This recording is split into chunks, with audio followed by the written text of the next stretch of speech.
So all the teamwork's done, all the tactical stuff's done. It's about you right now in that moment. It's about being calm in this situation. High-level game, your first tackle, your first pass, your first duel, your interaction with your number 9, your opponent.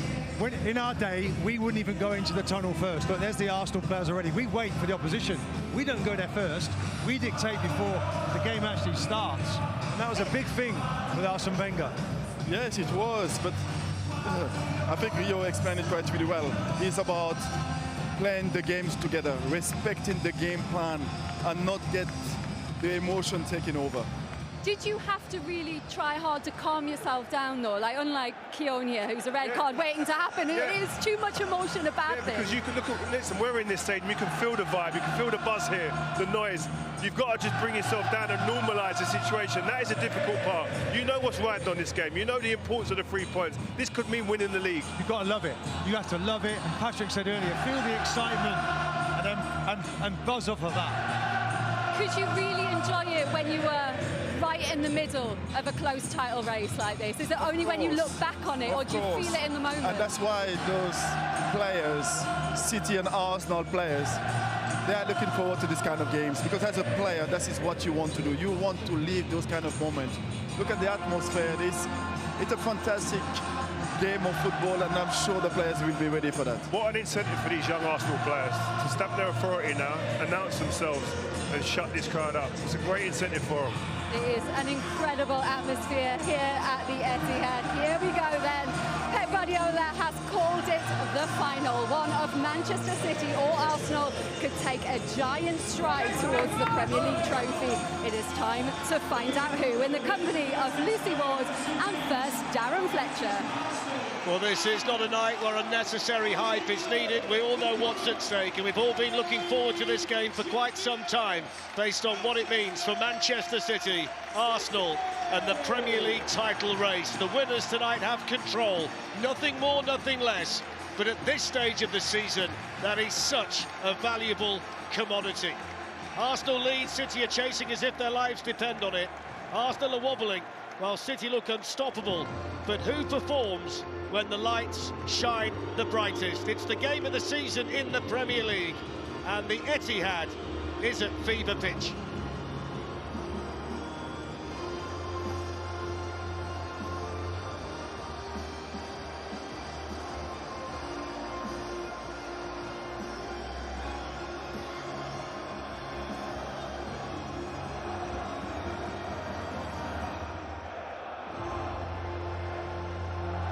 On one side stand experienced winners and champions, and on the other side of the line, this season's pretenders.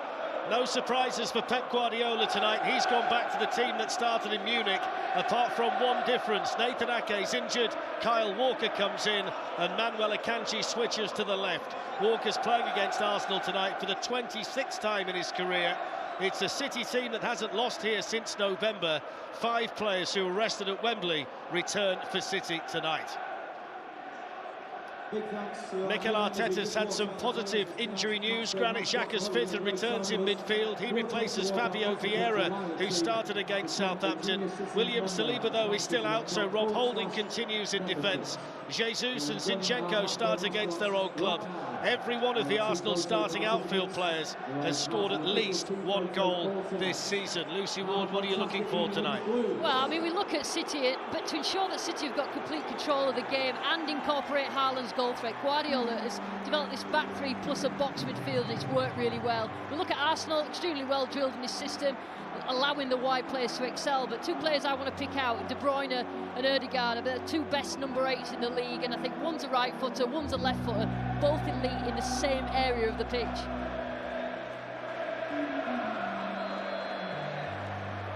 Well, Erling Haaland was bought for nights like this one, nights with everything on the line for Manchester City. He's 2 goals away from 50 in this remarkable season.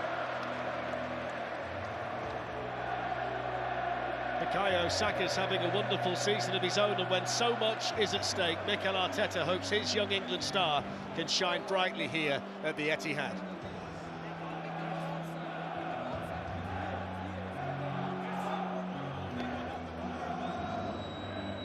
Well, Pep Guardiola sets the standard for the rest to follow, and none have followed the blueprint quite like Mikel Arteta. They're friends and former colleagues who have won trophies together and now find themselves head-to-head for English football's biggest prize. The friendship remains, but the competition tonight is fierce.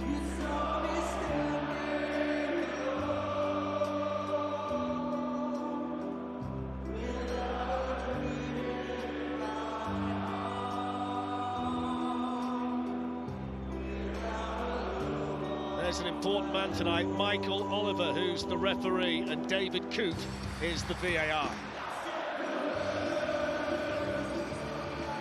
It's a night that feels as big as it is, a game that we've all talked about since the first meeting at the Emirates 2.5 months ago, and it's finally arrived, and there's so much at stake tonight for Manchester City and for Arsenal. The title won't be decided tonight, but the winner, if there is one, will have a firm grip on its destination. Arsenal have drawn 3 in a row to hand control to City for now, and City have steamrolled pretty much everyone since the start of February. So off we go, the sky blue for Manchester City and the red and white for Arsenal, and there is so much, Lucy, on the line for both of them over the next 90 minutes. Absolutely. I mean, it's been fascinating watching these two this season. I know that Arteta's learnt a lot from Pep Guardiola. He's adapted those tactics to fit his team and his young players. It's going to be a tactical battle. I think it's been a tough April, hasn't it, for Arsenal? And all they've done is fail to be perfect, because we know that at this stage of the season, City always are. It's the perfect game in many ways, being played on a perfect night. Fading blue skies over the Etihad Stadium. The gap is 5 points with 2 games in hand for Manchester City. It's the perfect setup with 6 games left for Arsenal, 8 for City. Tonight's winners will control the destiny of the Premier League title. It looks like it's Akanji that's keeping an eye on Saka. He did so well against Bayern's threat, so I think that's why Guardiola's putting him on that side to look after Saka. Very experienced.